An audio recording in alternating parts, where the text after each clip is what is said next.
నమస్కారం. లైవ్ షోకి స్వాగతం. ముందుగా అతిథుల పరిచయం. శ్రీ ఎం పురుషోత్తం రెడ్డి గారు, రాయలసీమ మేధావుల ఫోరం కన్వీనర్, ప్రముఖ విశ్లేషకులు. శ్రీ కారుమూరి వెంకటరెడ్డి గారు, వైఎస్ఆర్ కాంగ్రెస్ పార్టీ అధికార ప్రతినిధి. ముందుగా కొన్ని వీడియోలు చూద్దాం. ఇటీవల పవన్ కళ్యాణ్ గారు కొన్ని కామెంట్స్ చేశారు. మీరు అసెంబ్లీలో గెలిచింది 11 మంది అయితే 1100 మందిలాగా మాట్లాడుతున్నారు అని. అంటే ఇది కాంప్లిమెంట్ అనుకోవాలా సార్? ఎలా? మంచిదే కదా హరీష్. 1100 మంది లెవెల్లో ఆయనను భయం పుట్టించగలుగుతున్నారు అని అంటే ఆయనకు నిజంగా గొప్ప సంగతే కదా. మా వాళ్ళ క్రెడిట్ ఇవ్వాల్సిందే కదా. ఆ సచివాలయాలలో ఆ 15,000 మంది సర్వేయర్లు లేకపోతే, ఆ సచివాలయాలలో ఆ డిజిటల్ అసిస్టెంట్లు లేకపోతే, ఆ సచివాలయాలలో ఈ విలేజ్ రెవెన్యూ అసిస్టెంట్లు లేకపోతే అసలు ఎట్లా చేస్తారండి? ఎట్లా అవుతుందండి? కనీసం వాళ్ళకు కూడా ఏ రోజు థ్యాంక్ యూ చెప్పాల. థ్యాంక్ యూ చెప్పకపోగా వాళ్ళ మీద హెరాస్మెంట్. సచివాలయ ఉద్యోగులు దాదాపుగా 50-60 మంది చచ్చిపోయినారు, ఆత్మహత్యలు చేసుకున్నారు. కనీసం సానుభూతి లేదు వాళ్ళ మీద. సర్వేయర్లనైతే సస్పెన్షను, హెరాస్మెంటు. ఒక థ్యాంక్ యూ చెప్పాల్సిన చోట, ఒక థ్యాంక్ యూ చెప్పి చిక్కటి చిరునవ్వుతో వాళ్ళతో పనులు చేయించుకోవాల్సిన చోట చిక్కటి చిరునవ్వు లేదు, థ్యాంక్ యూ లేదు, హెరాస్మెంటు, ఆత్మహత్యలు. ఇవి ఈరోజు ఎంప్లాయీస్ పరిస్థితి. చంద్రబాబు దేశ రాజకీయాల్లోకి వెళ్తున్నారు, ఉప ప్రధాని అంటూ కూడా ప్రచారం జరుగుతుంది. చంద్రబాబు నాయుడు ఉప ప్రధాని ఎవరు చెప్పినారు స్వామి? వాళ్ళ మీడియాలో వాళ్ళు రాసుకుంటున్నారా? వాళ్ళు చెప్తున్నారా? గొప్ప సంగతి నిజంగా. ఈయన ముఖ్యమంత్రిగానే బరాయించలేకున్నారు ప్రజలు. ఈయన ఉప ముఖ్యమంత్రి, ఉప ప్రధాని అయితే ఇంకా దేశ ప్రజలు ఏం బరాయిస్తారండి? నాకు ఇప్పుడే ఇంకొక విషయం కూడా చెప్పాలనిపిస్తా ఉంది. రేపు మధ్యాహ్నం 2:29 గాను ఇడుపులపాయలో ఆ దివంగత నేత, ప్రేతమ నాయకుడు రాజశేఖర్ రెడ్డి గారి పాదాల చెంతన రేపు 3 రంగుల జెండా, వైఎస్ఆర్ కాంగ్రెస్ పార్టీకి సంబంధించిన జెండా రేపు మధ్యాహ్నం 2:29 నేను, నా తల్లి విజయలక్ష్మి గారు ఇద్దరం కూడా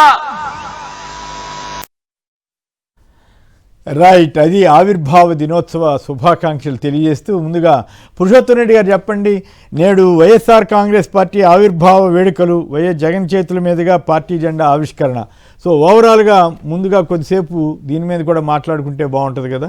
ఈ ఆవిర్భావ దినోత్సవం సందర్భంగా మీరు ఇచ్చే సూచన ఏమిటి? కమిషన్ గారు, అందరికీ నమస్కారం. నమస్కారం. వైఎస్ఆర్ కాంగ్రెస్ పార్టీ స్థాపించి 15 ఏళ్లు పూర్తయి 16వ సంవత్సరంలో అడుగు పెడుతుంది. ఈ సందర్భంగా వైఎస్ఆర్ కాంగ్రెస్ పార్టీకి, ఆ పార్టీ నాయకత్వానికి శుభాకాంక్షలు. అరిస్టాటిల్ మాటలో చెప్పాలంటే, రాజకీయం అంటే ఉయ్యాల నుంచి కాటి వరకు ప్రజల గురించి ఆలోచించే వేదిక. అంటే పుట్టినప్పటి నుంచి చనిపోయేంత వరకు. కానీ రాజకీయాలు చాలా పవిత్రమైనట్టు. అందువల్లనే ఒక రాజకీయ పార్టీగా, బలమైన రాజకీయ పార్టీగా వైఎస్ఆర్ కాంగ్రెస్ పార్టీ ఉండాలని కోరుకుంటాం.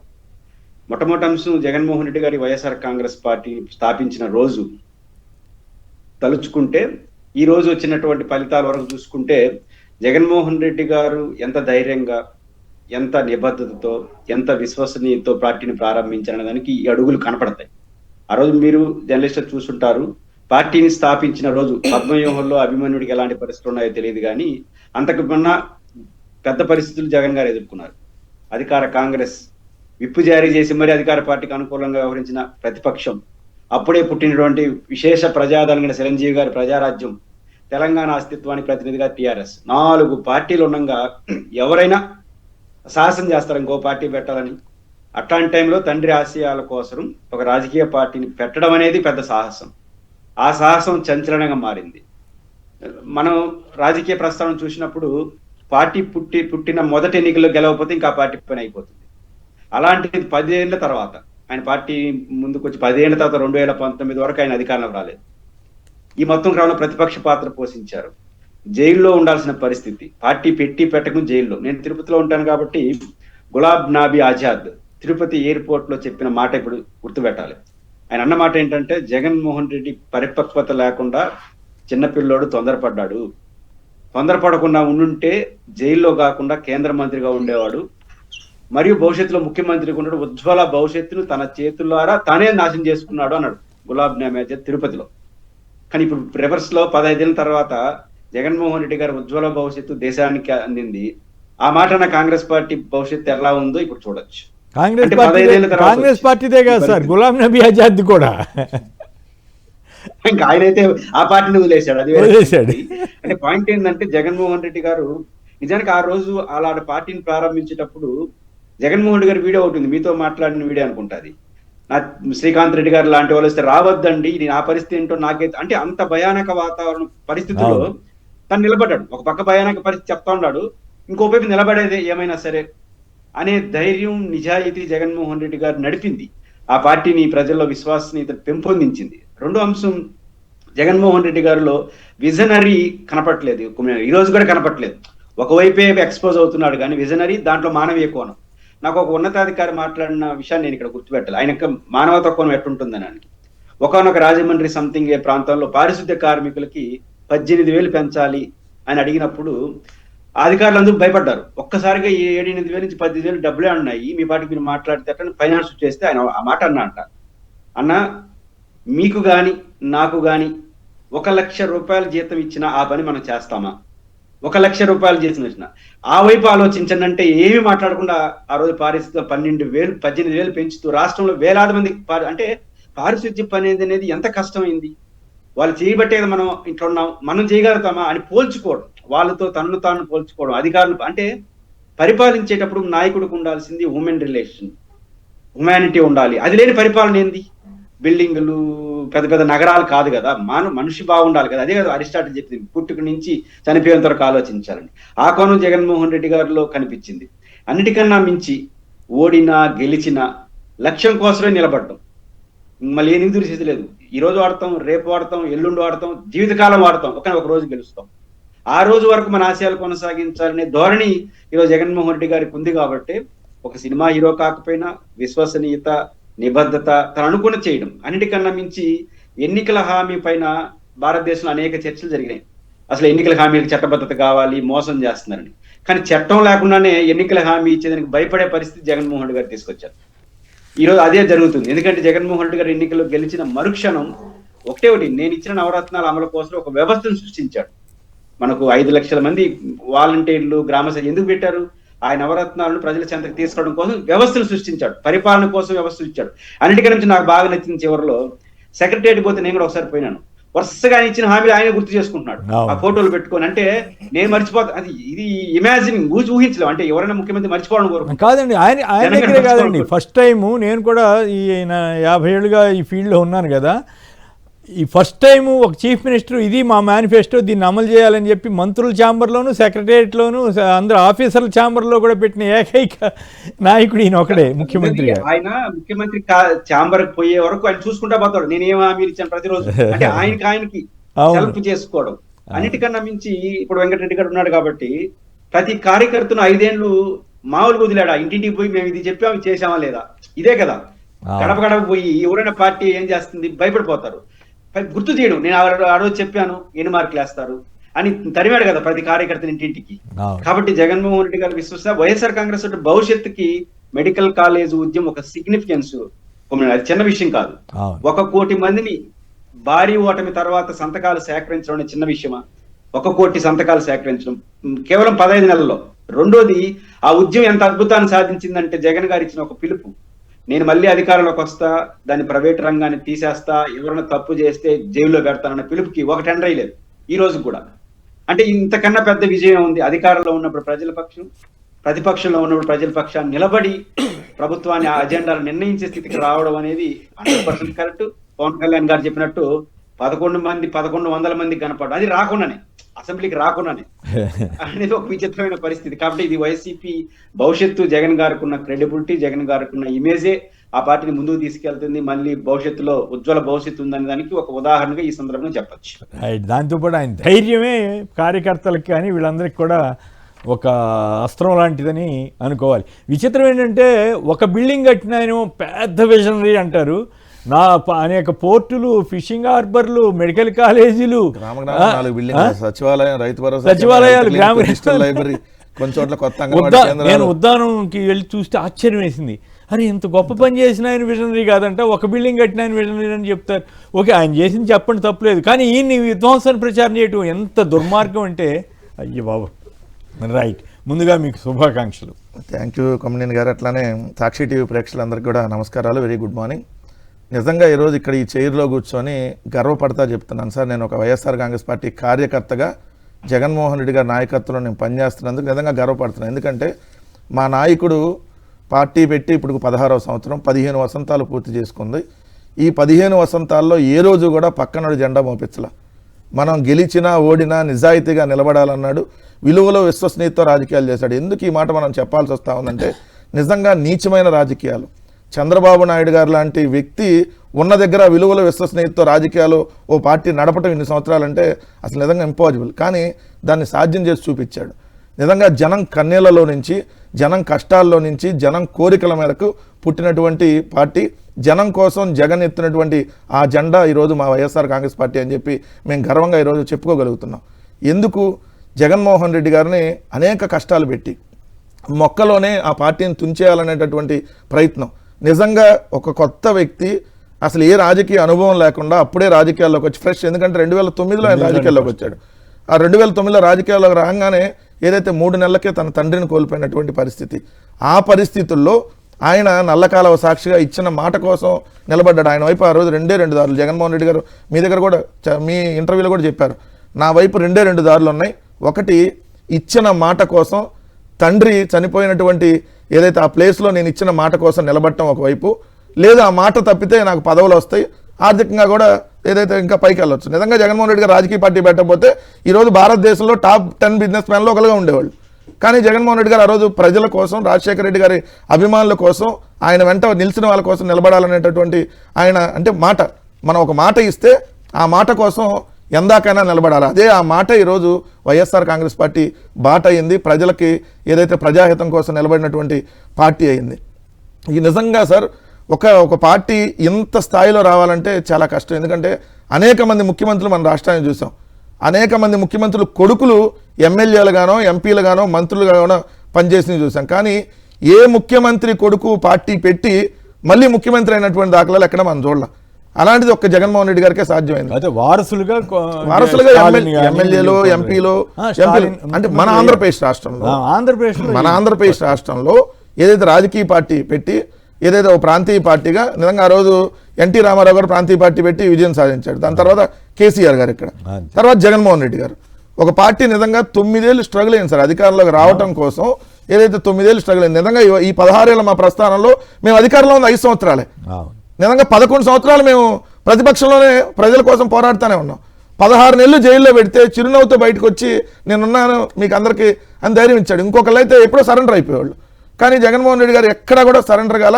ఏ రోజు కూడా ఏదైతే తన ఎదగటం కోసమో లేదంటే తన రాజకీయంగా ఏదైతే పైకి వెళ్ళడం కోసమో అక్రమ అనైతిక పొత్తులు ఏ రోజు పెట్టుకోవాలి. తను ఒక సిద్ధాంతాన్ని నమ్మాడు. నేను ప్రజల కోసం నిలబడాలన్నాడు.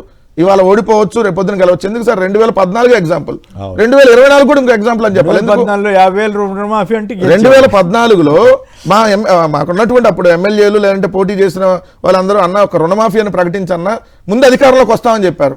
కానీ మనం చేయలేము, చేయనటువంటి హామీని చెప్పాం. అధికారంలోకి రావచ్చు, కానీ మనం చేయలేనప్పుడు ఆ మచ్చ మనకు ఉంటుంది కదా. అప్పుడు చంద్రబాబు నాయుడికి మనకి తేడా ఉంది. అధికారంలో ఇవాళ కాదు రేపొద్దున మళ్ళీ 2019లో వస్తాం. సో అధికారం ముఖ్యం కాదన్నాడు. మొన్న కూడా చూడండి సార్, చంద్రబాబు నాయుడు గారు ప్రతి ఒక్కరికి ఏదైతే హామీలు ఇస్తా ఉంటే జగన్ గారిని కూడా మంచి మామూలు చెప్పారు, రైతు రుణమాఫీ చేయమని చూద్దాం అన్న, లేదంటే పెన్షన్లు ఒకేసారి 4,000 5,000 చేద్దామని చూద్దాం అని. అంటే చేయలేము అవన్నీ మనం. సో చేయలేని హామీలు మనం చెప్పొద్దు అన్నారు. సో ఏదైతే మనం చేయగలిగిందే చెప్తాం. నిజంగా మాట ఇస్తే ఆ మాట కోసం ఏదైతే ఒక పార్టీ పెట్టి ప్రజల ఆకాంక్షలతో ప్రజాహితమే ధ్యేయంగా వైఎస్ఆర్ కాంగ్రెస్ పార్టీ ఎదిగింది. దీంట్లో నిజంగా క్రెడిట్ ఒక ఇద్దరికే చెప్పాలి సార్. ఒకటి జగన్మోహన్ రెడ్డి గారు, 2 కార్యకర్తలు. నిజంగా ఆ రోజు జగన్మోహన్ రెడ్డి గారు ఏమన్నారు, ఎవరైనా ఒక రాజకీయ పార్టీ పెడితే ఏమంటారు, అయ్యా మీరు అందరూ నా దగ్గరకు వచ్చేయండి అని చెబుతారు. కానీ ఆయన ఏం చెప్పాడు, నాతో వస్తే కష్టాలు ఉంటాయి, నాతో వస్తే నష్టాలు ఉంటాయి, దయచేసి మీరు రావద్దు, నేను ఒక్కడనే రాజీనామా చేస్తాను, నేను తల్లి విజయం గారు రాజీనామా చేస్తాను, నాతో వస్తే కష్టాలు ఉంటాయని ఆయన చెప్పాడు. కానీ మిగిలిన వాళ్ళు ఏంటి, నా దగ్గరకు రండి, మీ అందరికి పదవులు ఇచ్చేస్తా, ఇవన్నీ ఇచ్చేస్తా అని చెబుతారు. కానీ జగన్ గారు అలా చెప్పాల. కానీ అయినా కూడా జగన్ గారి వెంట లక్షలాది మంది ఆ రోజు నడిచినటువంటి భవిష్యత్తు ఉందని మీరు గట్టిగా నమ్ముతున్నారు. ఆయన ధైర్యమే 30 ఏళ్ళు ఈ రాష్ట్రంలో రాజకీయాలు చేసేది వైఎస్ఆర్ కాంగ్రెస్ పార్టీ. అది కూడా నీతి నిజాయితీ విలువలతో కూడిన రాజకీయాలు చేస్తాం. ఓటమా గెలుపా ముఖ్యం కాదు. ఖచ్చితంగా ఆంధ్రప్రదేశ్ రాష్ట్రంలో గెలిస్తే ప్రజలకు సంక్షేమ అభివృద్ధి అందిస్తాం, ఓడిపోతే ఆ ప్రజల ఏదైతే ఆ ప్రజలకు సంబంధించినటువంటి దాని మీద ప్రభుత్వాన్ని నిలదీస్తా పనిచేస్తాం. సో ఖచ్చితంగా అయితే ఓడిపోవడం అంటే కిందసారి మోసం జరిగింది అనేది కూడా ఎస్టాబ్లిష్ అవుతుంది కదా. అంటే అర్ధరాత్రి ఓట్లు అటువంటి వాటిని కూడా మీరు ఎదుర్కోవాలి. అంటే కేవలం జనం ఉన్నారు, జనం మన వెనకాల ఉన్నారనే భావనతో కాకుండా అవసరమైనప్పుడు స్ట్రాటజీస్ కూడా ఇంప్లిమెంట్ చేయాలేమో. కేవలం జనం మన వెనకాల ఉన్నారనే ఒక ధైర్యంతో కాకుండా ఈ స్ట్రాటజీస్ లేకపోవడం వల్ల ప్రత్యర్థులు రకరకాల కుట్రలానండి, వ్యూహాలండి వాళ్ళు చేస్తుంటారు కదా, దాన్ని కూడా మీరు గమనంలో తీసుకోవాలేమో నాకు అనిపిస్తుంటుంది. ఖచ్చితంగా సార్. ఎందుకంటే ఒకసారి దెబ్బ తగిలిన తర్వాత రెండోసారి దానికి ఏ విధంగా జరిగింది. ఇప్పుడు చంద్రబాబు నాయుడు గారు చేసే అంతా కుట్రలో కొత్త రాజకీయాలను అందరికీ తెలుసు.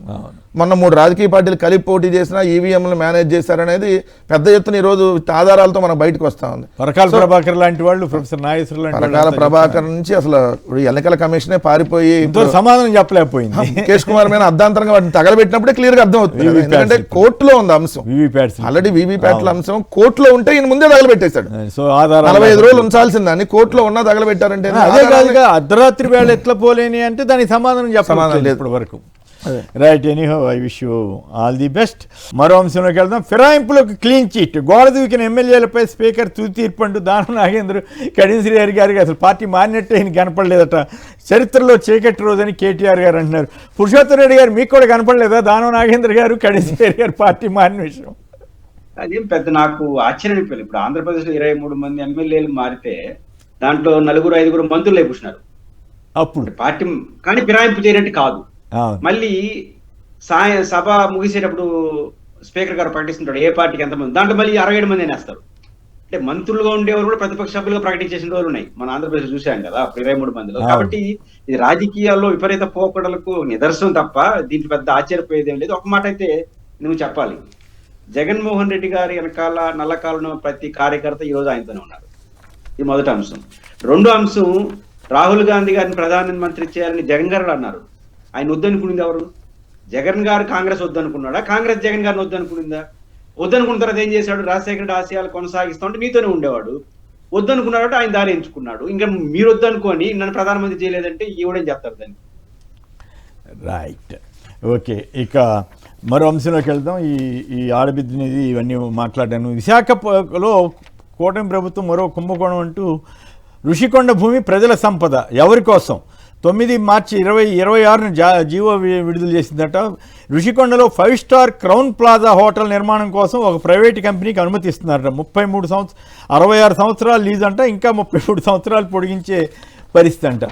పురుషోత్తమ రెడ్డి గారు ఈ రకంగా గవర్నమెంట్ ఆస్తులన్నీ ప్రైవేట్ వాళ్ళకి రాసిచ్చేయడం కరెక్టేనా? ఇప్పుడు ఇందాక ఎవరో మిత్రుడు సంజీవ్ గారు ఇటువంటి వాటిని కూడా గురించి కూడా మాట్లాడితే బాగుంటుంది. మరి కరెక్టేనా? అప్పుడు ఆ బిల్డింగులు ఎందుకోసం కట్టినట్లు ఇప్పుడు వాటన్ని ప్రైవేట్ వారికి దారాదత్తం చేస్తున్నారని జీవో వచ్చిందంట కదా, కరెక్టేనా? ఇది ఇంకొకటి సార్, అంటే వాళ్ళు కట్టింది కాకుండా ఇంకో క్రౌన్ ప్లాజా అనేటటువంటి హోటల్కి ఇస్తున్నారు. వాళ్ళకి ల్యాండ్ అలాట్మెంట్, అది అలాట్మెంట్. సారీ, అటైతే ఈ జగన్ గారు కట్టిన భూములు జగన్ గారు కట్టింది ఆల్రెడీ ప్రైవేట్ వాళ్ళకి ఇవ్వడం కోసం ఆల్రెడీ పిలిచారు. దాని మీద ఆల్రెడీ మంత్రివర్గం పొరపాటు పడ్డాను, మంత్రివర్గ ఉపసంఘం వేశారు. ఇది ఇంకొకటి, ఇది కాకుండా ఇంకోటి కూడా అత్యంత విలువైన 5 ఎకరాల ప్రభుత్వ భూమిని ఇస్తున్నారట. ఇది ఒక సార్, ఇది కాకుండా ఇంకోటి కూడా ఇస్తున్నారు. ఋషికొండ బీచ్ అసలు ఋషికొండ అసలు బోడిగుండ అయిపోతుంది, కట్టకూడదని చెప్పారు కదా. అంటే జగన్ గారు కట్టిన భవనాలని మరి గవర్నమెంట్ వాడుకుంటుందా లేకపోతే ప్రైవేట్ వాళ్ళకి ఇచ్చేస్తుందా? సార్ ఇక్కడ కొమ్మనేని గారు, ఇక్కడ జగన్మోహన్ రెడ్డి గారు అక్కడ ఆల్రెడీ అంతమంది హరిత రిసార్ట్స్ అనేది ఉంటే దాన్ని అది ఆల్రెడీ పాత అయిపోయింది కాబట్టి కొత్తగా అక్కడ ప్రభుత్వ భవనాలు కట్టాలని ప్రభుత్వ భవనాలు కట్టారు. కట్టేసి కూడా ఆల్రెడీ 22 నెలలు పైగా పూర్తయింది. ఈ 21 నెలల కాలంలో వీళ్ళు అధికారంలోకి వచ్చి 21 నెలలు ఆ ఋషికొండ భవనాలను ఇప్పటి వరకు వాడలా. దానికి సంబంధించి ఎవరికి ఇవ్వాలి, దాని ప్రభుత్వం ఏ విధంగా వాడాలనే దాన్ని వాడకుండా ఇప్పుడు వరకు దాన్ని పాడుపెట్టి అక్కడ పెట్టారు. రెండోది ఏంటి, అదే ఋషికొండలో జగన్ గారు కట్టిన బిల్డింగ్ ఆ పైన మనకు కనపడతా ఉంటుంది కదా, కింద బీచ్కి ఆనుకొని ఉన్నటువంటి ఇంకొక 9 ఎకరాల్లో ఒక 5 ఎకరాలేమో క్రౌన్ హోటల్ వాళ్ళకి ఇవ్వాలని నిర్ణయం తీసుకున్నారు. ఇంకొక 4 ఎకరాలేమో ఋషికొండ బీచ్ రిసార్ట్స్ పేరుతో మళ్ళీ ఇంకో ప్రైవేట్ వాళ్ళకి ఇవ్వాలని చెప్పి. మరి ఇప్పుడు అది కూడా ప్రైవేట్ కే ఇస్తారు. జగన్ గారు కట్టింది ప్రైవేట్ వాళ్ళకి ఇవ్వడానికి నిర్ణయం తీసుకున్నారు. అట్లయితే నేను పూర్తిగా తప్పు చెప్పినట్టు కదా, ఈ పొరపాటు జగన్ గారు కట్టింది ప్రైవేట్ వాళ్ళకి, జగన్ గారు కట్టింది కాకుండా ఇంకా రిషికొండలో ఇంకా భూమిని ప్రైవేట్ సంస్థలు ఎవరికి ఇవ్వకూడదని కదా, అప్పుడు వెళ్ళొద్దని కదా. రిషికొండ అనేది ప్రభుత్వ భూమి. ఆ ప్రభుత్వ భూమిలో ఏదైతే ప్రభుత్వానికి సంబంధించినటువంటి బిల్డింగ్లు జగన్మోహన్ రెడ్డి గారు కట్టారో దాన్ని వీళ్ళు వాడకంలో పెట్టలేదు. ఇది ఒక పాయింట్. 2 ఏమన్నారు, అయ్యా రిషికొండలో మీరు ఇట్లాంటి బిల్డింగ్లు కట్టడం వల్ల రిషికొండను గుండు కొడుతున్నారు, బోడిగుండు అయిపోతుంది, సో రిషికొండని ఆ బిల్డింగ్లు కట్టడం వల్ల విశాఖపట్నం మునిగిపోయిద్దని కూడా ప్రచారం చేశారు. ఎంత దారుణం. మరి ఈ రోజు రిషికొండలో ప్రభుత్వ భవనాలను వాడకపోగా మీరు ప్రైవేట్ వాళ్ళకి ఇస్తే మరి ఇప్పుడు గుండు కొట్టినట్టు కదా, వాళ్ళు ఏమైనా విగ్గి మీద కడతారా? కాదు సార్, ఇప్పుడు క్రౌన్ హోటల్ అంటే సార్ ఎంత దారుణం అంటే, ఈ క్రౌన్ ప్లాజా అనేటటువంటి హోటల్ వాళ్ళకి మన GOMS నెంబర్ 15 డేటెడ్ ఆన్ 9/3/2026 మొత్తంగా 5 ఎకరాల భూమిని 66 సంవత్సరాలు ఫస్ట్, దాని తర్వాత మళ్ళీ 33 సంవత్సరాలు లీజు పొడిగించుకునేటటువంటి అవకాశం. వీళ్ళకి మొత్తం 230 కోట్లు సార్ ప్రజల సంపద.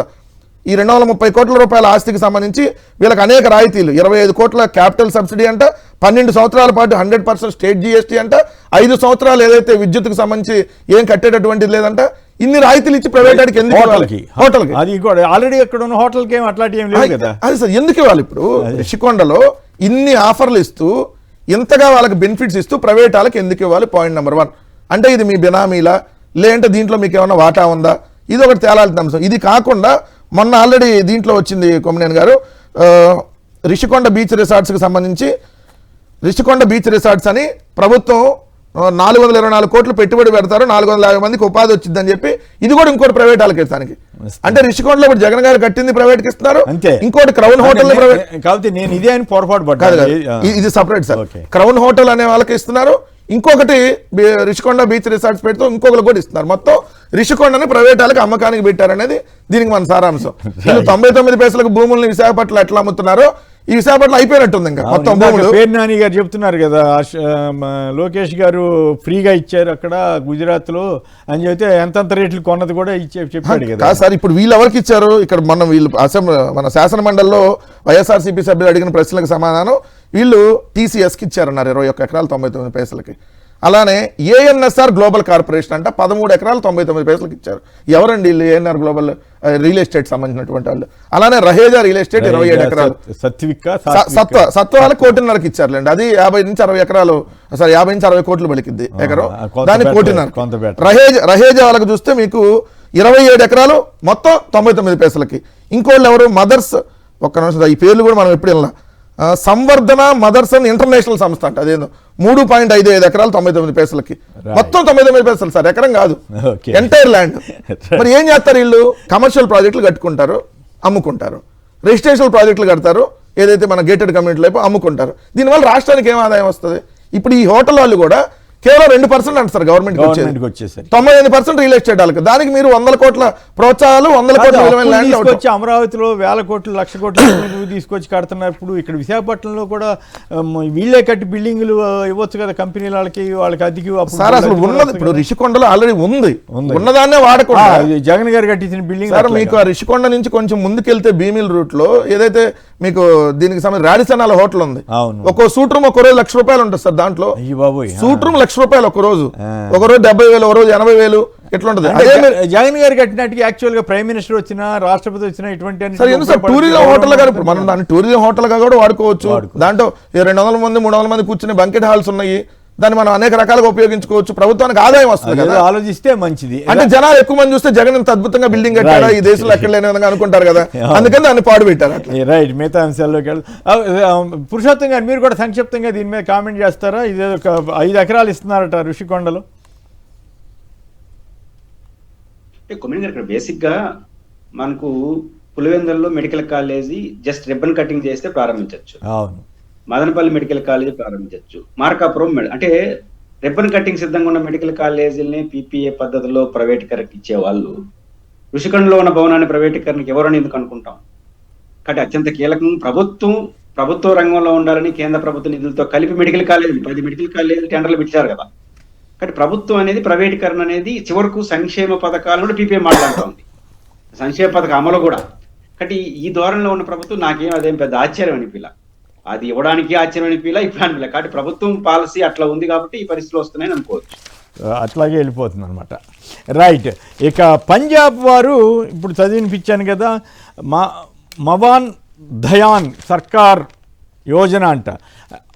పంజాబ్లో first time in India 97% women honoured, A historic step by Punjab government అంటూ పంజాబ్ గవర్నమెంట్ వారు పెద్ద అడ్వర్టైజ్మెంటు హైదరాబాద్లో ఈ క్రానికల్లో కూడా ఇచ్చారు. దీని ప్రకారం 1500 రూపాయలు ఎస్సీలకి, మిగతా అందరికీ 1000 రూపాయలు ఇస్తారట. మరి చంద్రబాబు గారు కానీ పవన్ కళ్యాణ్ గారు కానీ వాళ్ళ సంయుక్త ఎన్నికల ప్రణాళికలో ఆడబిడ్డ నిధి కింద కదా, ఆడబిడ్డ నిధి కింద 1500 ఇస్తామని చెప్పారు. అది ఎప్పుడు ఇస్తారు? పంజాబ్ను చూసైనా సరే ఆదర్శంగా తీసుకుంటారా పురుషోత్తం రెడ్డి గారు? ఉమెన్ గారు, ఈ విషయం చంద్రబాబు గారు క్లియర్ గా చెప్పిన తర్వాత ఎవరికి డౌట్ ఉండాల్సిన అవసరం లేదు. ఆడబిడ్డ నిధి నిరుద్యోగ వృత్తిని వేరే వాళ్ళకి అవసరం లేదా ఆయన చెప్పాడు కదా స్పష్టంగా. పీపీఏ పద్ధతిలో ఆడబిడ్డ నిధి అన్నాడు. అంటే పీపీఏ P4 అంటే దాతలు P4. నిజానికి ఆడబిడ్డ నిధికి P4 సంబంధం కూడా లేదు. ఆడబిడ్డ నిధి అనేది ప్రభుత్వం ఇచ్చే ప్రోత్సాహం. వాళ్ళు ఎందుకు ఇస్తారు? దత్తత తీసుకున్న ఎన్ని మంది దత్తత? రాష్ట్రంలో 1 కోటి మంది మహిళలు, వాళ్ళందరూ దత్తత తీసుకుంటారు. ఇల్లు ఏం సంబంధం? దత్తత కాదు కదా ఇక్కడ పాయింట్. కాబట్టి ఆయన క్లియర్ చేసేసాడు. ప్రజలకు అర్థం కాకపోతే అర్థమయ్యేటే చెప్పడమే తప్ప దాన్ని ఆయన చెయ్యడు. కాబట్టి 1500 పంజాబ్ ఎక్స్పీరియన్స్ అనేది ఆయనకు వర్తించదు. రెండోది, ఈ నిరుద్యోగ వృత్తి కూడా స్కిల్ డెవలప్మెంట్ కి అప్పగిచ్చేశారు. అంటే ఈ 2 పథకాలు ఇంకా మేము చేయమని చెప్పేశారు ఇండైరెక్ట్ గా. కాబట్టి ఏ రాష్ట్రం, ఇప్పుడు రెండోది పంజాబ్ అనే కాదు, ఆంధ్రప్రదేశ్ లో వారు ఇచ్చిన హామీలు చాలా వరకు అమలు చేయలేరు. జగన్ గారు చెప్తుంది అదే కదా. ఎలక్షన్ గారు చెప్పింది ఏంటి? నేను అంతంత కష్టపడితేనే 70,000 కోట్ల హామీలు ఇస్తేనే ఇస్తున్నాను. 70,000 కోట్లు జగన్మోహన్ రెడ్డి గారి హామీల యొక్క విలువ 70,000 కోట్లు. ఇదే ఎట్ట చేయాలో అర్థం కావట్లేదు. అలాంటిది 1,67,000 కోట్ల హామీలు చంద్రబాబు గారు ఇచ్చింది. 1,67,000 కోట్లు విలువ. మనం ఎప్పుడు జగన్ గారు సూపర్ 7 అంటున్నాడు కూడా దాన్ని పట్టుకుంటున్నాం. 47 హామీలు ఉన్నాయి. ఇవన్నీ చూసుకుంటే 1,67,000 కోట్లు. కాబట్టి 70,000 కోట్లే సాధ్యం కాదని ఒక ఎక్స్పీరియన్స్ పర్సన్ చెప్పినప్పుడు ఇంకా అంతకన్నా ఎక్స్పీరియన్స్ పర్సన్ 1,60,000 కోట్లు అన్నాడంటే చేయడానికి ఉద్దేశం కాదు, ఓట్ల కోసం. అంటే జగన్ గారు గల్లా పెట్టి చూసి హామీలు ఇచ్చాడు, చంద్రబాబు నాయుడు గారు ఈవీఎం పెట్టి చూసి హామీ ఇచ్చినాడు. ఈవీఎం పెట్టి కోసం ఈయన హామీ, ఆయన గల్లా పెట్టుకొచ్చిన హామీ ఇచ్చాడు. ఇంకా గల్లా పెట్టి హామీ ఏం చేస్తాం చెప్పండి. భలే ఉంది మీ డైలాగ్ అదిరింది పురుషోత్తం రెడ్డి గారు. రైట్. ఏంటి పంజాబ్ని మరి ఆదర్శంగా తీసుకోవాలి కదా చంద్రబాబు గారు. అందరూ చంద్రబాబు గారిని ఆదర్శంగా తీసుకుంటారని ప్రచారం చేస్తారు కదా తెలుగుదేశం వాళ్ళు. తప్పు లేదు, నిజంగా ఆయన ఏదైనా మంచి చేస్తే అట్లా ప్రచారం చేసుకోవచ్చు. మరి ఇప్పుడు పంజాబ్ ఆప్ అంటే చిన్న పార్టీ, తెలుగుదేశంతో పోలిస్తే తక్కువ ఇది ఉన్నటువంటి పార్టీ. మరి వాళ్ళు అమలు చేస్తున్నప్పుడు చంద్రబాబు గారు ఎందుకు అమలు చేయలేకపోతున్నారు? అంటే వాళ్ళకి అక్కడ చిత్తశుద్ధి ఉంది, ఈయనకి చిత్తశుద్ధి లేదు అంతే. చిత్తశుద్ధి ఉంటే అమలు చేయొచ్చు ఖచ్చితంగా. ఎందుకంటే వీళ్ళు ఇచ్చిన ఎన్నికల హామీయే కదా, కొత్తగా ఏం అలగట్లేదు కదా. చంద్రబాబు నాయుడు గారు నిజంగా ఎక్స్పీరియన్స్ ఉన్న లీడరు. ఇప్పుడు రేపు 2028 వస్తే 50 ఏళ్ళు అంట రాజకీయాల్లోకి వచ్చి. 50 ఏళ్ళు 50 ఏళ్ళ నుంచి రాజకీయాల్లో ఉన్న వ్యక్తి 4 సార్లు ముఖ్యమంత్రి. 78లోనే నేను ఈ ప్రొఫెషన్ లోకి వచ్చాను. వారు కూడా రాజకీయంగా 50 సంవత్సరాలు జర్నలిజం. 2028 కంప్లీట్ అవుతుంది. కంప్లీట్. సో 50 ఏళ్ళు మంచి రాజకీయాల్లో ఉన్నప్పుడు, మరి అనేక సార్లు ప్రతిపక్షంగా చేసినప్పుడు, 4 సార్లు ముఖ్యమంత్రిగా ఉన్నప్పుడు రాష్ట్ర బడ్జెట్ ఎంత, ఇది చేయగలుగుతామా లేదా అని చెప్పకుండా అయితే హామీ ఇవ్వడు కదా. చేయొచ్చు ఖచ్చితంగా. ఎందుకంటే చేయగలిగినటువంటి పథకమే. కానీ వాళ్ళకి చిత్తశుద్ధి లేదు. ఎందుకు? మీకు అచ్చెన్నాయుడు ఏం చెప్పారు? ఆంధ్ర నమ్మేయాలి ఈ పథకం ఇస్తే అన్నాడు, ఆడబడ్డ. మరి వీళ్ళు పంజాబ్లో ఇప్పుడు పంజాబ్ నమ్మేస్తామని చెప్పట్లేదుగా, డైరెక్ట్ గానే ఇస్తున్నారుగా. డైరెక్ట్ గా నెలకి 97% మంది మహిళలకు ఇస్తున్నారు. నెలకి 1000 రూపాయలేమో ప్రతి ఒక్క మహిళకి. ఎస్సీ కేటగిరీకి ఉన్నటువంటి మహిళకేమో 1500 రూపాయలు నెలకి. దాంతోపాటు 300 యూనిట్ల ఉచిత విద్యుత్తు, ఇవన్నీ ఆల్రెడీ ప్రభుత్వం చేస్తుంది. దాని పేరు ఏం పెట్టారు వీళ్ళంటే ముఖ్యమంత్రి మవాన్ దియాన్ సతికార్ యోజన అని ఏదైతే ఆ పథకానికి పేరు పెట్టారు. మరి ఇక్కడ మీరు ఆడబిడ్డ నిధని పెట్టారు. మరి ఏమన్నాడు చంద్రబాబు నాయుడు గారు? ఒక్కళ్ళుంటే 1500, ఇద్దరుంటే 3000, ముగ్గురుంటే 4500, నలుగురుంటే 6000, 1వ తారీఖే ఇచ్చేస్తాం ఆడబిడ్డ నిధి కింద అన్నాడు. 21 నెలలు 1వ తారీఖు పోతానే ఉంది. 22వ నెల 1వ తారీఖు కూడా వచ్చింది. మరి ఎక్కడ ఒక పథకానికి సంబంధించి సో ఆయనకి ఇవ్వాలనేటటువంటి ఆలోచన లేదనేది క్లియర్గా వాళ్ళే చెప్పారు. అందుకని దాన్ని P4తో లింక్ పెట్టాం. సో వాళ్ళు మీకు చూసుకుంటారంటే ఏం చేస్తారు సార్? P4 అంటే డబ్బున్న వాళ్ళు ఓ రోజు డబ్బులు ఇస్తారు, 5,000 10,000 సహాయం. ప్రతి నెల తీసుకొచ్చి ఇస్తారా? లేదంటే వాళ్ళ ఇంట్లో పాత బట్టలు ఇంకేమైనా పాస్ సామాన్ ఉంటే ఎత్తుకెళ్ళమంటారు. అందుకంటే వాళ్ళు ఏమి ఇస్తారు? మరి అందుకంటే ఏం చేస్తారు సార్? నిజంగా మనం ఎంతమంది చోట్ల వాళ్ళు మీకు అప్పచెప్పేసాం P4లో మీరు వాళ్ళ ఇళ్ళకి వెళ్ళి రోజు వాళ్ళ ఇంటి దగ్గరికి వెళ్ళి కాపలా కాయండి, వాళ్ళు ఇస్తారు మీకు డబ్బులు అంటే. ఎలక్షన్ మేనిఫెస్టోలో మేము P4 కింద ఇస్తాం 1500 నేను చెప్పలేదు కదా, డైరెక్ట్ గా అసలు నెల మీ ఇంటికి వచ్చేస్తే అని చెప్పారు కదా. ఎంతమంది ఉంటే అంతమందికి, అసలు ఎంతమంది ఉంటే అంతమందికి, పిల్లలు కూడా ఎంతమంది ఉంటే అంతమందికి. ఏదైతే ఏంటి ఆ అమ్మఒడి ఇప్పుడు ఏమన్నారు 20 లక్షల మంది పిల్లలు కోతేశారు, నేను జగన్ గారి లెక్కలతో సహా ఎండగట్టాడు కదా దాన్ని. సో వాళ్ళకి చిత్తశుద్ధి లేదు, చేయాలన్నటువంటి ఆలోచన లేదు. రైట్. మరొక అంశం, వివేక హత్య కేసుకు సంబంధించి ఇక నుంచి అయినా పచ్చి అబద్ధాలు ప్రచారం చేయకుండా ఉంటారా? చివరికి జగన్ గారి కుటుంబాన్ని కూడా లాగి ఎంత అధ్వానమైన రీతిలో ప్రచారం చేశారు, దుర్మార్గం కదా. మరి పురుషోత్తమ రెడ్డి గారు ఇప్పుడు నిన్న సుప్రీంకోర్టు ఇచ్చినటువంటి తీర్పు కానీ, సిబిఐ దర్యాప్తు ఇక అవసరం లేదని చెప్పిన వైనం కానీ, నిజానికి ఆ వివేక రెండో భార్య ఆవిడ పేరు మరి ఆవిడ యాంగిల్ ఆవిడ రాసిన లెటర్ మీద అయితే దర్యాప్తు జరిగినట్టుగా అనిపించదు. బట్ స్టిల్ సిబిఐ వాళ్ళు ఈ దర్యాప్తు ఆగిపోయిందని చెబుతున్నారు. ఆధ్వర్యంలో జరిగినప్పుడు నడిచింది సార్, తర్వాత రామ్ సింగ్ అతను ఎవరో వచ్చాడు కదా, అది వచ్చిన తర్వాత అసలు యాంగిల్లోకి వెళ్లకుండా మరి ఇతను బెదిరించేసి పిఏ కృష్ణారెడ్డిని వాళ్ళందరినీ ఎదురు ఇబ్బందులు పెట్టడం అనేది జరిగింది. సో ఓవరాల్ గా వివేక హత్య కేసు మీద ఎక్కడైనా చంద్రబాబు గారు, పవన్ కళ్యాణ్ గారు, లోకేష్ గారు కూడా చెప్తుంటారు కదా, ఇటువంటి చెప్పకుండా ఆగుతారా? అదే పని గొడ్డలని దుర్మార్గపు రీతిలో ప్రచారం జరుగుతుందా? వివేకానంద రెడ్డి గారి హత్యకు సంబంధించి ఇప్పటికైనా వాస్తవాలు తెలియబోతాయి తొందరలో అనే సంతోషం అయితే ఉంది. ఇప్పటికైనా నిజాలు ఏంటని సిబిఐ విచారణ పూర్తయింది కాబట్టి తెలిసిపోతుంది. ఇది వాయిదాలపైన వాయిదాలు వేసుకోవాలి. సుప్రీంకోర్టు క్లియర్ గా డైరెక్షన్ ఇచ్చింది కాబట్టి దోషులకు శిక్ష పడాలి, సహకరించే వాళ్ళకి శిక్ష పడాలి. ఇక్కడ మౌలికమైన అంశం ఏంటి కొమ్మినేని గారు, డే 1 నుంచి అసలు దోషులు చర్చకి రాలేదు. ఇప్పుడు ఎవరైతే రేపు దోషులు తేల్తారో వాళ్ళు చర్చ లేదు. సంబంధం లేని పేర్లే ప్రస్తావన ఇచ్చారు. రాజకీయ కోణంలో గొడ్డల పొట్టు, రకరకాల బాబాయ్ హత్య అనే పేరుతో జగన్ గారికి, శ్రీమతి గారికి మొత్తం పెట్టుకొచ్చి ప్రయత్నించారు. ఈ రోజు ఏం తేలింది కొమ్మినేని గారు, ఒక కీలకమైన అంశం మీడియా కూడా మర్చిపోతుంది. ఎవరైతే పొలిటికల్ అలిగేషన్ గురైనారో వాళ్ళు విచారించాల్సిన అవసరం లేదని సిబిఐ భావిస్తుంది. తప్పు చేశారని కాదు, వాళ్ళకి విచారణ పరిధిలో కూడా రావాల్సిన అవసరం ఇదే కదా గొడవ. ఇప్పుడు వాళ్ళందరినీ తీసుకురావాలని కదా సునీత గారు పదే కోర్టుకి ఎందుకు వెళ్తున్నారు, వాళ్ళని విచారించండి. వాళ్ళకి విచారించాల్సిన అవసరం లేదని విచారణ సంస్థ వచ్చిందంటే అర్థం ఏమిటి? క్లియర్ గా కనబడుతుంది కదా. కానీ విమర్శ అంతా ఎవరు గురైనారు? విచారించాల్సిన అవసరం కూడా లేని వ్యక్తులు రాజకీయ విచారణకు గురైనారు. ఇది విషాదం. ఇన్నేళ్ళు జరిగిన దారుణం ఏంటంటే ఇన్వెస్టిగేషన్ అథారిటీ విచారణ పరిధిలోకి రావాల్సిన అవసరం లేదన్న నాయకుల పేర్లని మొత్తం రాజకీయ అజెండాలో చేర్చేసినారు. కానీ ఇప్పటికైనా సరే సుప్రీంకోర్టు తీర్పుతో వాస్తవాలు బయటికి రావాలి, తప్పు చేసిన వాళ్ళు శిక్ష పడాలి. అదేవిధంగా అనవసరంగా ఆరోపణలు చేసిన వాళ్ళు కూడా ఈ రోజు కాదు రేపైనా సరే నిజాలు ప్రజలకు తెలిసేదానికి ఈ తీర్పు అనేది ఉపయోగపడుతుందని భావిస్తున్నాను. రైట్. మీరు కూడా అంటే నిజంగా ఈ విషయంలో ఒకటి ఖచ్చితంగా చెప్పాలి సార్. ఎందుకంటే ఇది ఖచ్చితంగా చంద్రబాబు నాయుడు గారు దీన్ని తెర వెనకాల ఎలా నడిపించాడనే దానికి ఇప్పుడు ఏమో చిన్న అపోలో హాస్పిటల్లో చిన్న డాక్టర్ సిద్ధార్థ లోద్రా అనేవాడు చాలా కాస్ట్లీస్ట్ లాయర్. ఒక్క అపీరెన్స్కి రోజు ఆయన గంట వాదించండి, పావు గంట వాదించండి, 5 నిమిషాలు వాదించండి, 11 లక్షలు అతను తీసుకునే ఫీజు. 11 లక్షలు ప్రభుత్వం చెల్లిస్తుంది కదా ఆల్రెడీ, ఆంధ్రప్రదేశ్ రాష్ట్ర ప్రభుత్వం. ఇన్నిసార్లు ఇంత సిద్ధార్థ లోద్రాని అడ్డం పెట్టుకొని ఎట్ట చేయగలిగారు? చంద్రబాబు నాయుడు ఉండబట్టే చేయగలిగారు. రెండోది క్లియర్గా ఏం చెప్పింది, ఇంతటితో ఏదైతే మొత్తం సిబిఐ ఎంక్వైరీ పూర్తయిందని చెప్పింది. అసలు వీళ్ళు ఎవరి మీద అయితే ఆరోపణలు చేశారో పొలిటికల్ ఆరోపణలు, రాజకీయ కోణంలో చంద్రబాబు నాయుడు గారు దురుద్దేశంతో ఏదైతే ఆరోపణలు చేశారో జగన్ గారి మీద, జగన్ గారి కుటుంబ సభ్యుల మీద, వాళ్ళని అసలు విచారించాల్సిన అవసరమే లేదు, వాళ్ళకి అసలు ఎట్టి పరిస్థితుల్లో దీంట్లో సంబంధం లేదని చెప్పింది. అయినా ఇంకా దీని మీద మాట్లాడుతూ ఉంటారు. ఇది ఒక అంశం. రెండో అంశం వచ్చేటప్పటికి నిజంగా చాలా గొప్ప కూతురు సార్. ఎందుకంటే ఆ మాట చెప్పాలి, ప్రజలకు కూడా అర్థం అవ్వాలి. గొప్ప కూతురుని అన్నారు. నిజంగా పాప ఆయన చనిపోయి ఎక్కడ ఉన్నారో కానీ వివేకానంద రెడ్డి గారు, నేను వ్యక్తిగతంగా మాట్లాడలేదు సార్. తన తండ్రిని అత్యంత కిరాతకంగా నరికి చంపానన్నటువంటి దస్తగిరిని ఈరోజు బెయిల్ మీద, దస్తగిరి బయట ఉన్నాడు, బయట ఉండి సెటిల్మెంట్లు చేస్తూ ఉంటే ఒక్కరోజు కూడా అతను బెయిల్ రద్దు చేయమని కోర్టుకి వెళ్ళా, ఒక్కరోజు కూడా వెళ్ళా. అసలు అంశమే ఎత్తట్లా. తన తండ్రిని చంపినాడు, బయట దర్జాగా తిరుగుతున్నాడు, సెటిల్మెంట్లు చేస్తున్నాడు. కానీ ఎవరి మీద ఆరోపణలు చేస్తుంది? ఎవరిని జైలుకు పంపించాలని ప్రయత్నిస్తుంది? తన కుటుంబ సభ్యుల్ని, లేదంటే తనకి ఇన్నాళ్ళు పాపం తనకు అండగా ఉన్న వాళ్ళని పంపాలనేటటువంటి కుట్ర చేస్తుంది. అంటే నిజంగా అట్లాంటి కూతురుని ఏమనాలి సార్? అందుకని నేను వ్యక్తిగతంగా బోదలుచుకోవాలా. ఖచ్చితంగా ఈ సిబిఐ కూడా నర్రెడ్డి సునీత, నర్రెడ్డి రాజశేఖర రెడ్డి గారి పాత్రల మీద పూర్తిగా విచారణ చేయాలనేది మా డిమాండ్. రైట్. ఇక ఏపీలో కలెక్టర్లు ఇంతకాలం క్షేత్రస్థాయికి వెళ్ళలేదా? సర్కారు మీటింగులు పెడుతున్నారు, ఏమంటారు, ఎట్టి పరిస్థితుల్లోనూ జనంలోకి వెళ్ళాలని చంద్రబాబు గారు నిన్న చెప్పారట. మరి అది ఎందుకు అట్లా జరుగుతుంది? ఐఎస్బి తరహాలో ISA అనే కొత్తది తీసుకొస్తారట. త్వరలో ఇండియన్ స్కూల్ ఆఫ్ అగ్రికల్చర్ ఏర్పాటు చేస్తారట. సో ఇవన్నీ చంద్రబాబు గారి మీటింగ్లకు సంబంధించి.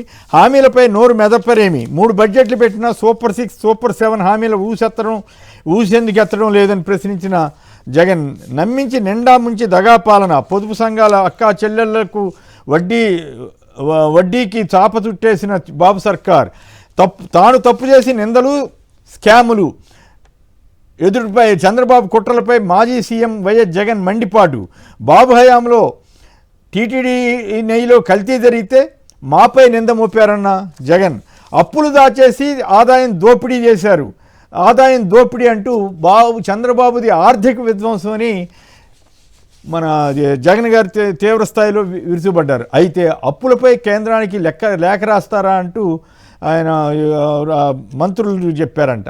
మరి వీళ్ళు అసలు తెల్లారు లేచింది అంటే జగన్ గారి టైంలో అప్పుల మీద అప్పు చేస్తున్నారు ఈ అప్పు చేస్తున్నారు. ఇందాక ఎవరు చెప్పారు, పురంధరేశ్వరి గారితో సార్ ఎన్నిసార్లు ఉత్తరాలు రాయించారు మంత్రులు అన్నారు. కాదు, అప్పుల లెక్కలపై కేంద్రానికి లేఖ రాస్తానని నేను అన్నారు. ఈ దాచేసిన వీటన్నిటి మీద దానికి ఆర్థిక విధ్వంసానికి పాల్పడింది జగనే, అప్పులపై లేఖ రాస్తారా అని చెప్పి కొత్తగా సార్. ఇప్పుడు వీళ్ళు అనాల్సింది ఎవరిని? కేంద్ర మంత్రిని అనాలి. వీళ్ళకి ఏమన్నా కొంచెం ధైర్యం ఉంటే. మొన్న పంకజ్ చౌదరి అనుమతికి మించి మీరు అప్పులు చేశారు, సో 28,037 కోట్లు 28,000 కోట్ల రూపాయలు మీకు అప్పును తగ్గిస్తున్నాము, 2025-26 ఆర్థిక సంవత్సరానికి బడ్జెట్ లోపల 28,000 కోట్లు అధికంగా మీరు అప్పు చేశారు, బడ్జెట్ బయట 8,877 కోట్లు చేశారని చెప్పి తగ్గించాడు కదా.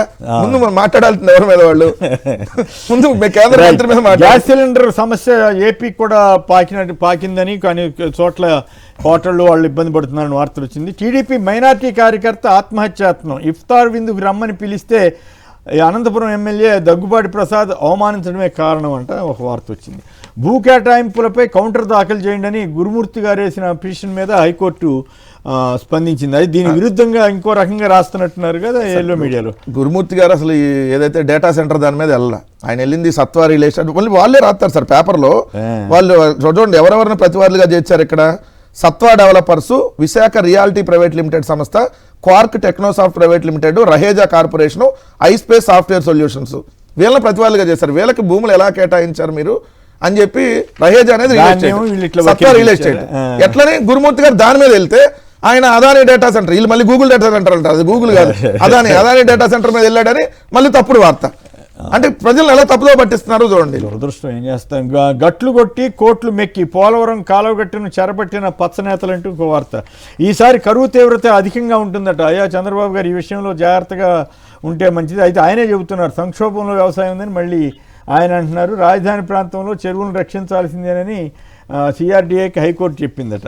ఇక వాసిరెడ్డి పద్మ గారు ఒకప్పుడు తెలుగుదేశం వాళ్ళని లోకేష్ గారితో సహా అందరినీ తెగది విమర్శించేవారు. ఇప్పుడు సడన్గా ఆవిడ వైసీపీని విమర్శిస్తటం చాలా తమాషాగా ఉంది. అది చదవడానికి ఆశ్చర్యంగా ఉంది. పురుషోత్తమ రెడ్డి గారు నిన్న 2 ఘటనలు, కలెక్టర్లు ఊళ్ళల్లో తిరగట్లేదని చంద్రబాబు గారు చెబుతున్నారు. ఇంకోవైపు జగన్ గారు అనేక అంశాలు ప్రస్తావించారు. అవన్నీ మళ్ళీ చరిత్ర చరణంగా చెప్పడం నాకు టైం వేస్ట్ అవుతుంది, ఏది ఎక్కువ మీ టైం నేను తీసుకున్నట్టు అవుతుంది. సో ఈ రెండింటిని ఎట్లా పోలిస్తారు? అసలు ఎందుకు మామూలుగా అయితే చంద్రబాబు గారు మొత్తం ఆవేశంగా మాట్లాడతారు కదా జగన్ గారి మీద.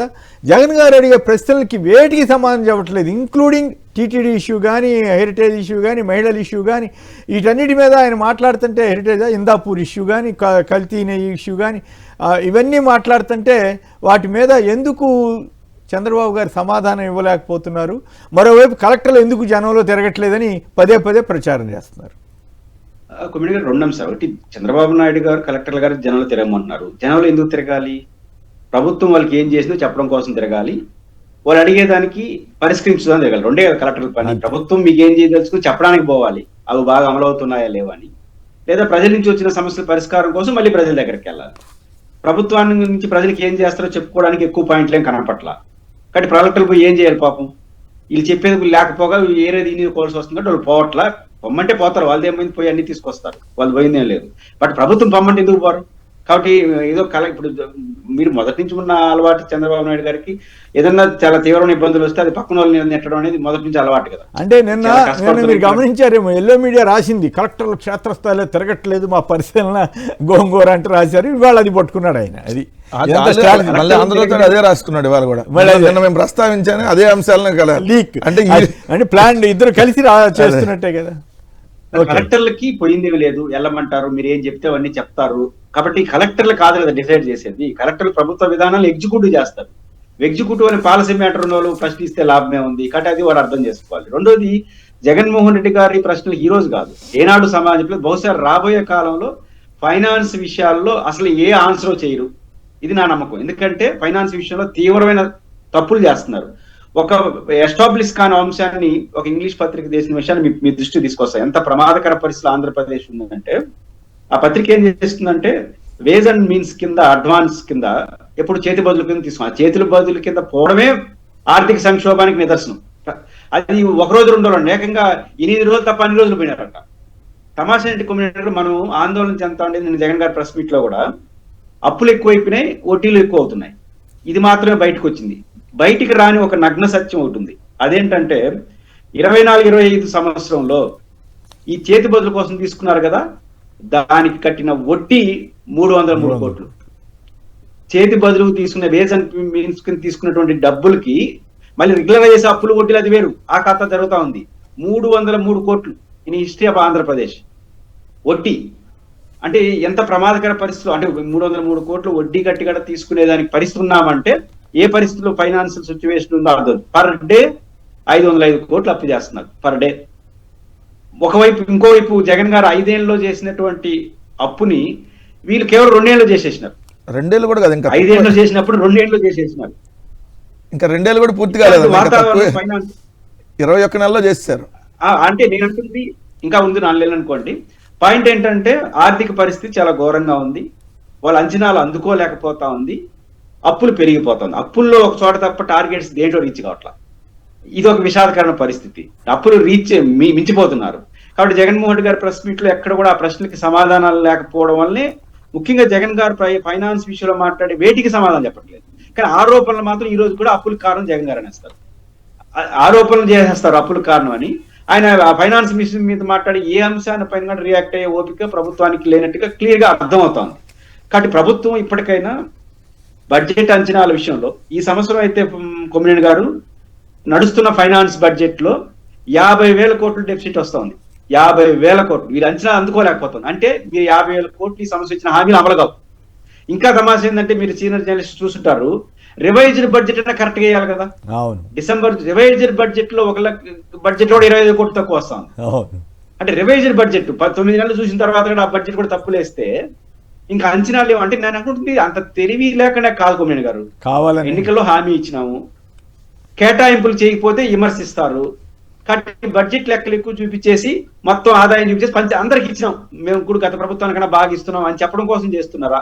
కానీ ఒక దశ దాటితే ఏమవుతుంది, విశ్వసనీయత పోతుంది. కాబట్టి ప్రభుత్వం సీరియస్ గా ఈ విషయంలో ఆలోచించకపోతే మాత్రం ఫైనాన్స్ సిచ్యువేషన్ చాలా ప్రమాదకర పరిస్థితిలో పడతారు. రైట్. అంబటి రామకృష్ణ యాదవ్ గారు లైన్ లో ఉన్నారు, పిసిసి ప్రధాన కార్యదర్శి. నమస్కారం. సంక్షిప్తంగా మాట్లాడండి సార్. నమస్కారం సార్. సార్, కలెక్టర్ తిరగడంలో వాళ్ళ బాధను అర్థం చేసుకోవాలి సార్. దాన్ని కూడా మనం ఈ రకంగా మాట్లాడడం అనేది ఎంతవరకు సమంజసం సార్? కాదు సార్, ఎందుకంటే పవన్ కళ్యాణ్ గారు స్పష్టంగా చెప్తా ఉన్నారు, మా లీడర్లు ప్రజల దగ్గరికి వెళ్ళి మాట్లాడలేకపోతా ఉన్నారు, మా గొంతు మా వాయిస్ ని చెప్పలేకపోతా ఉన్నారు. అవతల ప్రతిపక్షం తక్కువ మంది ఉన్నా కూడా వాళ్ళు గట్టిగా మాట్లాడుతూ ఉన్నారు, మా వాళ్ళు మాట్లాడలేకపోతా ఉన్నారని చెప్తున్నారు సార్. చెప్తున్నారంటే వాళ్ళు రీజన్ అర్థం చేసుకున్నారు. రీజన్ ఏం అర్థం చేసుకున్నారు? డే 1 లో పవన్ కళ్యాణ్ గారు మొదలుపెట్టిన ప్రచారం, ఈ రోజు పవన్ కళ్యాణ్ గారు మాట్లాడుతున్న తీరు, కమ్యూనిస్ట్ గా చేగువీరా శిష్యుడిగా ఈ రోజు అతను సనాతనిగా మారి మళ్ళీ సనాతని నుంచి మళ్ళీ సెక్యులర్ గా మారి రోజుకొక సినిమా, రోజుకొక వేషం. సో అటువంటి తరుణంలో క్యాడర్ దేని గురించి మాట్లాడాలి? నిన్నటిది మాట్లాడాలా, ఇవాళది మాట్లాడాలా? ఇవాళది మాట్లాడితే రేపు ఏం చెప్తాడో తెలియదు. సో క్యాడర్ వెళ్ళి ప్రజలకు చెప్పుకునే పరిస్థితుల్లో లేరు. అదేవిధంగా వీళ్ళు ఇచ్చిన హామీలు ప్రజల దగ్గరికి వెళ్ళినప్పుడు ఖచ్చితంగా ప్రజలు అడుగుతారు కదా, ఈ హామీలన్నీ ఇచ్చారు, మరి పొలిటీషియన్స్ వెళ్తే ప్రజలు అడుగుతారు. కాబట్టి పైగా వీళ్ళు చూడండి సార్, వారం రోజుల క్రితం ఏం చెప్పారు, కలెక్టర్ల సమావేశం ఏదో జరిగింది, కలెక్టర్లు అధికారికంగా వేరే పక్షానికి వెళ్ళి, అధికార పక్షం పరిస్థితి అర్థం కావట్లేదు కానీ ప్రతిపక్షానికి అనుగుణంగా కలెక్టర్ల సమావేశం అని. సో కలెక్టర్ ఐఏఎస్లు కొందరు భేటీ అయ్యారనా? భేటీ, ఐఏఎస్లు భేటీ సార్. సో అంటే ఐఏఎస్లు కింద గ్రౌండ్ లో ఉన్న పరిస్థితి ఏంటో స్మెల్ చేశారు, ప్రభుత్వానికి ఇబ్బందికరంగా ఉంది అనేది వాళ్ళే రాస్తారు. నాయకులు తిరగలేరు కాబట్టి నాయకులు కాబట్టి టైం అయిపోయింది, మళ్ళీ మాట్లాడదాం రామకృష్ణ గారు. Thank you very much. Right, ఇప్పుడు ఆర్థిక అంశాల మీద మాట్లాడారు, మహిళల ఇష్యూ కానీ టీటీడీ ఇష్యూ కానీ ఇవన్నీ జగన్ గారు మాట్లాడారు. వాటిలో వేటికైనా ఒక్కదానికి సమాధానం వస్తుందా? దేనికి ఇవ్వరు సార్ వాళ్ళు, ఎందుకంటే ఇస్తే ఇంకా దొరికిపోతారు కదా.